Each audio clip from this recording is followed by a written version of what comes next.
जिन विचारों को लेकर आया था शायद 100% उस पर नहीं जी पाया। कभी कभी कॉम्प्रोमाइज किया मैंने, मेरे जिंदगी में कई बार किया, लेकिन मुझे इस बात का समाधान है कि मैंने मेरे पर्सनल इंटरेस्ट के लिए, मेरे स्वार्थ के लिए मैंने कभी कॉम्प्रोमाइज नहीं किया, आज तक नहीं किया और आगे भी नहीं करूंगा। वाह वाह। देवेंद्र जी, हम शुरू करते हैं। आपने बहुत कम उम्र में आप काउंसलर बने, 22 साल के आप थे, और शायद उससे पहले भी आपका झुकाव रहा होगा पॉलिटिक्स की तरफ। और उस उम्र में हम लोग बहुत, हमारे अंदर आइडियलिज्म होता है, हम चाहते हैं कि हम देश को बदलें, राज्य को बदलें और एक खास योगदान कर पाएं, तब्दीली लाएं, एक अच्छी तब्दीली लाएं। तो जब आप इस जर्नी को देखते हैं तो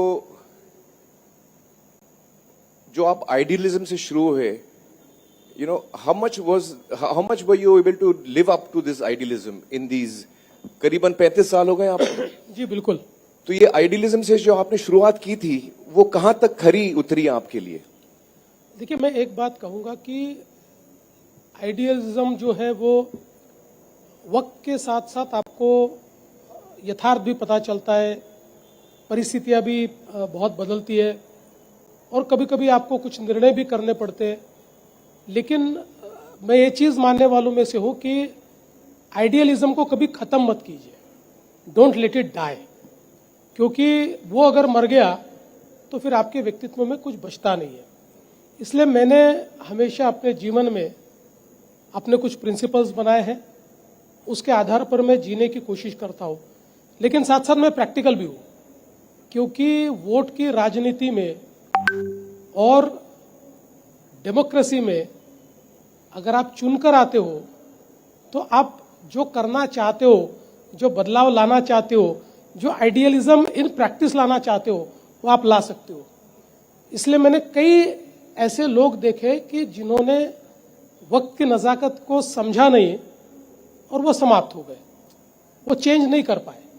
तो इसलिए मैं जब पीछे मुड़कर देखता हूं तो हाँ, ये बात सही है कि मैं जिन विचारों को लेकर आया था शायद 100% उस पर नहीं जी पाया। कभी कभी कॉम्प्रोमाइज किया मैंने, मेरे जिंदगी में कई बार किया, लेकिन मुझे इस बात का समाधान है कि मैंने मेरे पर्सनल इंटरेस्ट के लिए, मेरे स्वार्थ के लिए मैंने कभी कॉम्प्रोमाइज नहीं किया, आज तक नहीं किया और आगे भी नहीं करूंगा। वाह वाह। एक दफा मैं इमरान खान की जो क्रिकेटर पाकिस्तान के, उनकी बात सुन रहा था, उनकी भी बातचीत किसी मंच पर चल रही थी। उन्होंने कहा था कि sometimes you need to compromise to achieve your dreams, but never compromise your dream itself. Absolutely. तो बहुत सही कहा आपने।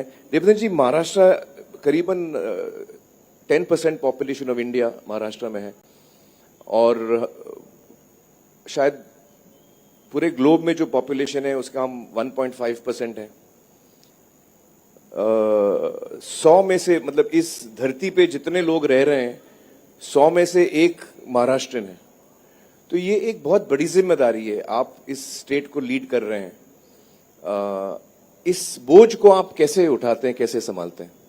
देखिए, बिल्कुल ये एक बहुत बड़ी जिम्मेदारी है, और अगर हम पीछे मुड़कर देखेंगे तो एक बहुत बड़ी लीगेसी हमारे साथ है, एक विरासत है, जिस विरासत ने महाराष्ट्र को तैयार किया है, और उस विरासत के वाहक के रूप में आप महाराष्ट्र में काम करते हो। तो ये कोई किसी एक व्यक्ति ने बनाया हुआ या आपने बनाया हुआ महाराष्ट्र नहीं है, कई लोगों के परिश्रम से, कई लोगों के जिसको हम कह सकते हैं उनकी वीरता से, कई लोगों की भक्ति से ये महाराष्ट्र बना है। इसलिए मैं हमेशा ये मानता हूं कि महाराष्ट्र एक बहुत बड़ी जिम्मेवारी है जिसको हमें निभाना है, लेकिन साथ साथ मुझे इस बात की भी खुशी है कि अब ये महाराष्ट्र बहुत तेजी से आगे बढ़ रहा है। हम भारत की सबसे बड़ी सब नेशनल इकोनॉमी है, और अभी मैंने 2-3 दिन पहले बजट रखा, उस दिन भी मैंने बताया कि अगर महाराष्ट्र एक देश होता तो दुनिया की सबसे बड़ी 30वीं इकोनॉमी हम होते। और अगर जिस गति से आज हम बढ़ रहे हैं उस गति में कोई प्रतिरोध नहीं आया, तो मैं ऐसा मानता हूं कि अगले 2 साल में हम यूएई और सिंगापुर की अर्थव्यवस्था से बड़े बनेंगे। ये महाराष्ट्र की ताकत है। वाह। और हम देश की पहली सब नेशनल $1 ट्रिलियन इकोनॉमी भी बनेंगे।